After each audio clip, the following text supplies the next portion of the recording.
ఇచ్చారు. గళ్ళున ఆలయ ద్వారాలు తెరుచుకున్నాయి. గల్లు గల్లున గజ్జల రవడితో అమ్మ కదలి వస్తూ ఉంది. గ్రామ పెద్దల గుండెలు జల్లుమన్నాయి. మా మధ్య ఇంతకాలము ఉన్న మీ దైవత్వాన్ని గుర్తించలేని మూర్ఖులమయ్యాం. మీ వంటి వారి వల్ల మా గ్రామానికి అఖండ కీర్తి ప్రతిష్టలు రాగలవు.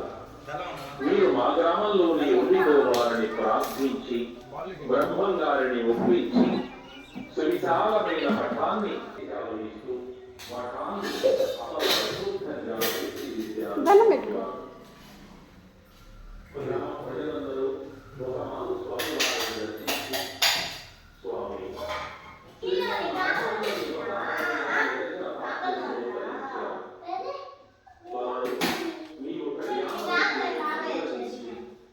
శ్రీ మహాలక్ష్మి